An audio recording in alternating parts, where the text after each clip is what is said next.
नमस्कार, मी धनश्री देशमुख आणि आपण पाहत आहात प्रेस मराठी। ताज्या घडामोडी आणि बातम्या पाहण्यासाठी प्रेस मराठी या YouTube चॅनलला सबस्क्राइब करा आणि आमच्या फेसबुक पेजला फॉलो करा।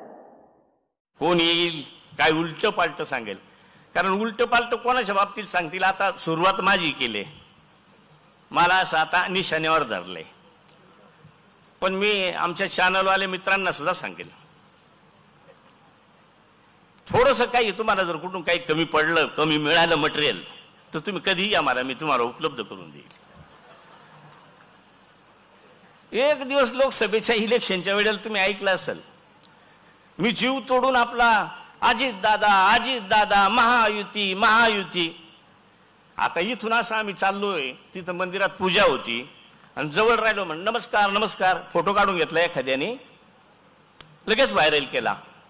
पवार साहेबांच्या गटात झिरवाळांचं पलायन झालं रे बाबा। मला त्या दिवसापासून वाटायला लागलं, साला चांगला केल्यावर तर नाव कोणी घेत नाही, कारण एकदम चांगला आपल्याजवळ होत नाही, पण असा काही केला तर नाव येत आहे पाऊवर करून।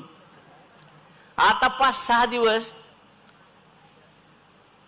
झिरवाळ साहेबांचा मुलगा पवार साहेबांच्या गटात, अरे तो आता दादांनी दिलेल्या फ्लॅट मध्ये मुंबईला 4 दिवसापासून मुक्कामी आहे, चाललंय त्याचं 25, 15, 30, 54 टक्कर बाप्पा। अरे तो माझा आहे ना,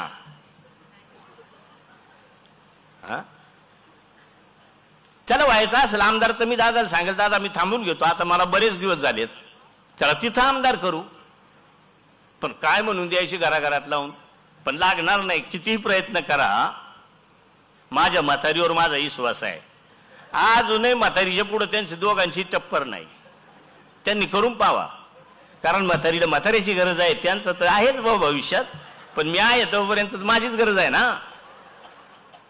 त्याच्यामुळे तुम्ही चिंता करू नका। अशाच पद्धतीनं जे तुमच्या शेतात राबणारे आमच्यासारखे आहेत, दादासारखे आहेत,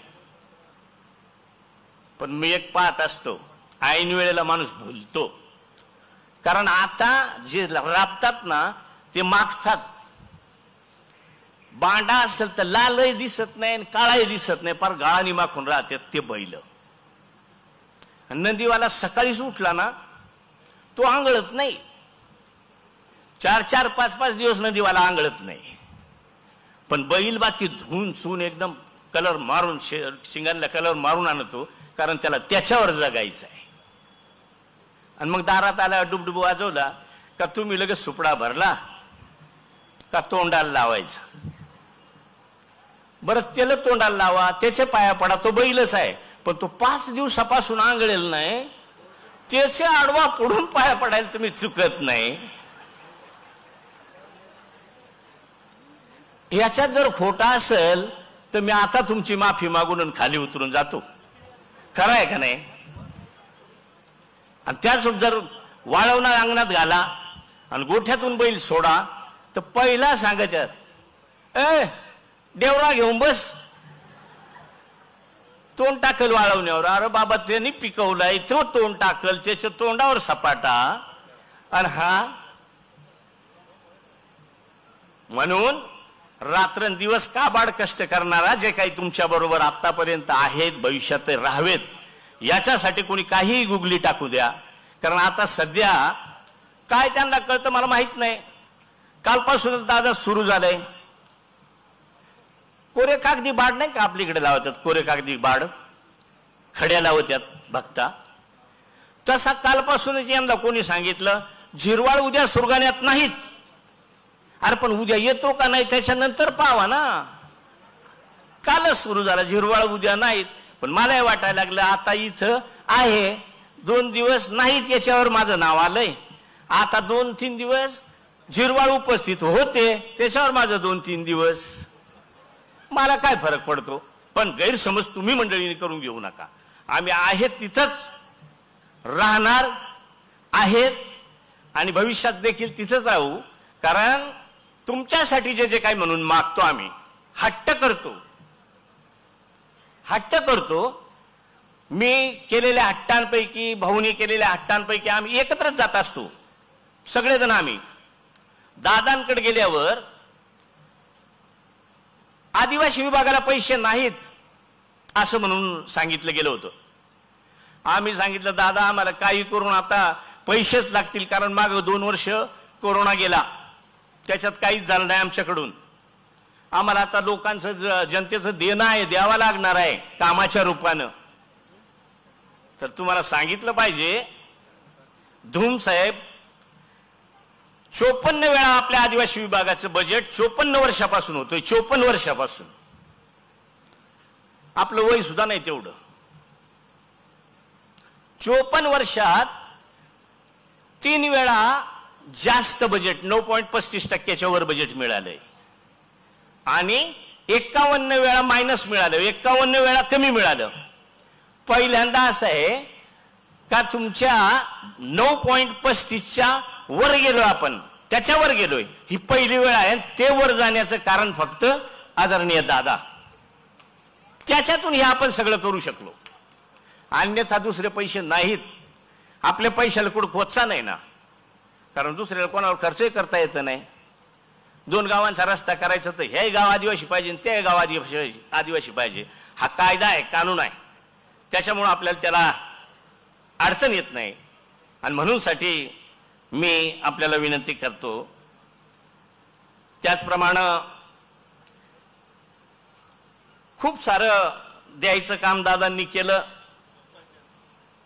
आता परवा आम्ही असाच हट्ट केला का दादा आमच्या, मला वाटतंय जमिनी, मी दादांना त्या दिवशी सांगितलं 13 एकर जमीन आहे. 13 एकर आहेत, पण 10 मोळ्या सुद्धा त्याच्यात करडाच्या होता नाही. पण जमीन किती? 13 एकर. माग एका आमच्या नातेवाईकांनी सांगितलं होतं, जमीन सरकारला म्हणून नावावर घेऊन टाक, उगीच माझ्या नावावर राहून त्या संजय गांधी मिळत नाही, कारण उत्पन्नच नाही तर ठेवून काय करायचं. दादांना मी बोललो, एवढा मोठा कर्जबाजारी झालाय आमचा शेतकरी जिल्हा मध्यवर्ती बँकेत. मी आता दादांना आकडेवारी दिलेली आहे सगळी. पुन्हाही दादांनी सांगितलं का याच्यात पुन्हा दुरुस्त्या कर, कारण आपल्या इथून जाणारी माहिती सुद्धा चुकीची मिळते. दादा त्या दिवशी दादांनी मला प्रश्न विचारला होता का गडचिरोलीला जर एवढ्या आदिवासी आहेत तर मग तिथं कर्जच नाही का? थकलेलं कर्ज 0. मला थोडासा पेच पडला. मी लगेच संध्याकाळी दादा फोन केला तिथं एमडीनला. एमडीन माहिती मागितली. म्हटलं साहेब तुम्ही आमच्या लोकांना कर्ज वाटप करत नाही का? तर नाही म्हणे साहेब करतो. तर म्हटलं मग त्यांच्यावर तर कोणावरच कर्ज नाही. नाही म्हणे ज्यांनी घेतलंय ना तर कधीच भरलेलं नाही. अरे किती भरलं नाही ते तर पाठवा. तरी 200-250 कोटी रुपये कर्ज गडचिरोलीचं आहे. आपल्या इथलं काहीतरी 650 कोटीच्या आसपास आपल्या इथलं आहे. सुरगाण्याचं नाही म्हणता बऱ्यापैकी आहे ना. बऱ्यापैकी म्हणजे बरीच मंडळी आपली सांगत नाही, तिकडे येऊन मग आम्हाला सांगते बा आता त्यात ओढून नेणार आहेत, आता त्यात लिलाव करणार आहेत. नेली ना मसद ओढून. जमिनींवर बऱ्याचशा जिल्हा मध्यवर्ती बँकेची नावं लावण्याचा कार्यक्रम चालू झालाय.